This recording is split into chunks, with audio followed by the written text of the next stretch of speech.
Não vendo mais nada a tratar no expediente, passaremos agora ao tema livre. Inscrito, vereador professor Giovanni.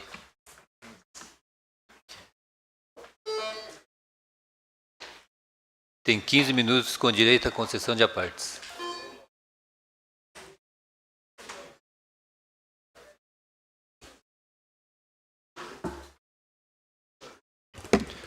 Senhor presidente, Kiyoshi Hirakawa, senhores vereadores, público aqui presente, boa noite. Hoje eu venho a essa tribuna falar de um tema importante. Como vereador e professor, eu não podia deixar de falar da Semana da Consciência Negra. Oficialmente, a data em muitos municípios é o dia 20, que é amanhã.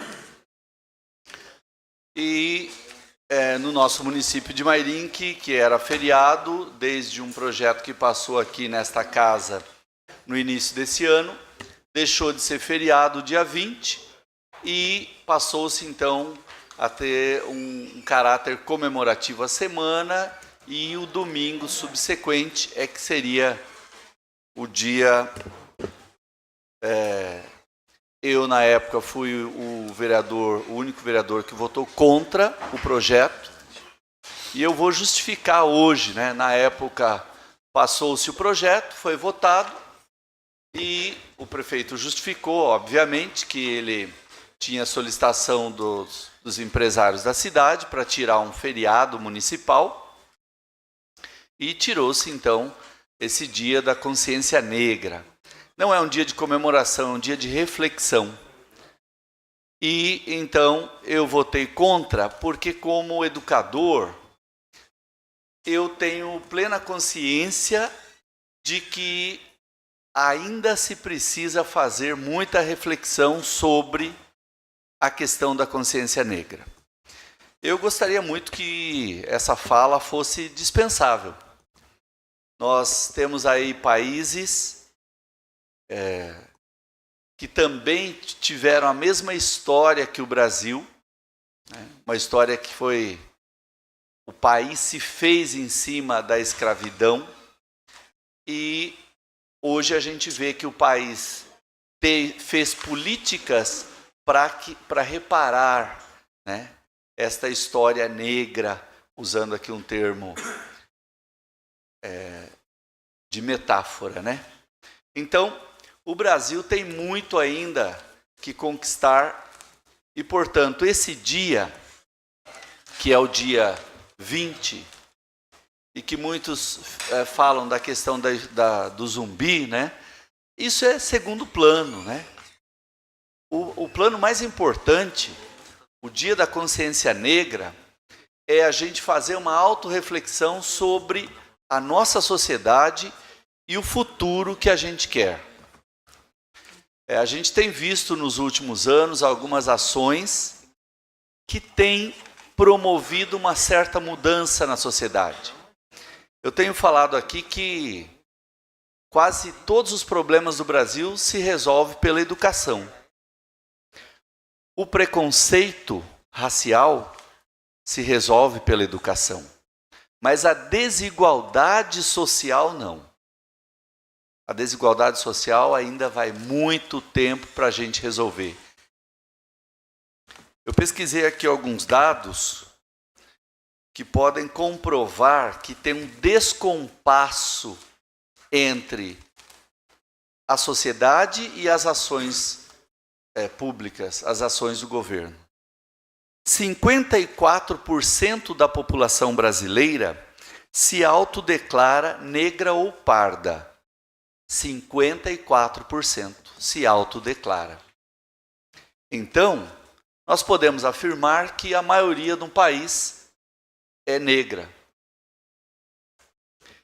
E nós, eu vou falar agora da minha geração, nós crescemos achando que o preconceito era natural. Muitas coisas a gente nem percebia de fato. Ao assistir o Sítio do Pica-Pau Amarelo, ninguém ficou se perguntando por que a tia Anastácia era negra. Era algo natural. Uma coisa que se passava de pai para filho. Contar piadas de preto era natural. E as pessoas riam e aquilo passava por algo espontâneo e que não tinha efeito nenhum. Lê do engano. As pessoas negras que estavam numa sala provavelmente também iam rir e chorar por dentro.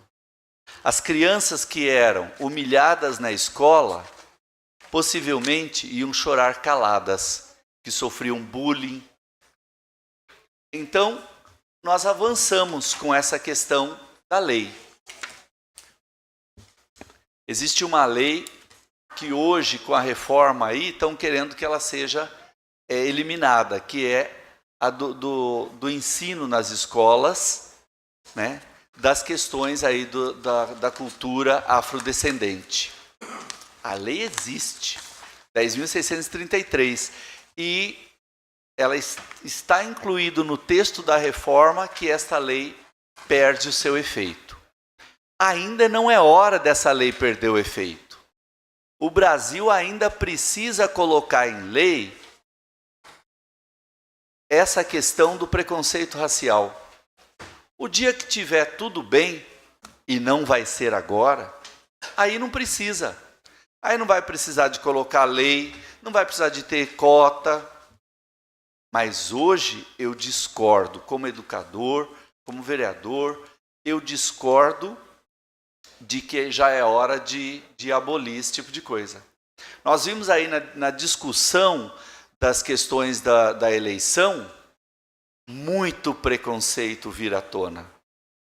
Contra o negro, contra o nordestino, contra o homossexual. As pessoas dizendo claramente, querendo que morresse, que matassem. Isso é muito sério. As pessoas aproveitaram esse momento para colocar o seu preconceito mais interno para fora, sendo que é crime estabelecido por lei. Então nós temos sim, o Brasil tem preconceito, tem racismo, que é muitas vezes velado. Todo mundo faz de conta que está tudo bem. E não está. Vejam esses números. Criminalidade em 2016, mortes violentas, 61.283. É mais que uma cidade de Mairinque inteira. E às vezes a gente vê a gente criticando a guerra no país tal, e no nosso país se morreu mais gente de mortes violentas do que a guerra civil em um determinado país. Então, a guerra civil é aqui. Dos 61.283 mortos por mortes violentas em 2016, 92% eram homens, 74,5% eram negros e 53% jovens. Então tem algo errado. População carcerária, 70% é negra. Esses são dados estatísticos. Então, dizer que está tudo bem, não está tudo bem. O Brasil tem uma dívida histórica, que é a promoção da desigualdade social. Tem que se fazer isto, senão a gente vai continuar perpetuando um crime. Porque a escravidão foi um crime. E os países que tiveram os escravos, hoje estão revendo políticas assertivas para se reduzir, né, esse efeito nefasto.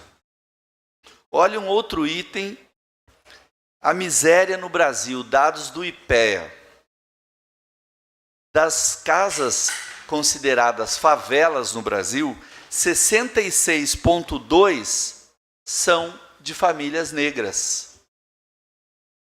Então, nós não temos aí igualdade, temos uma desigualdade. E a gente não pode deixar passar uma data como essa. Essa é a data para se ver exatamente isso, para se refletir como é o nosso país. É para isso que serve essa data.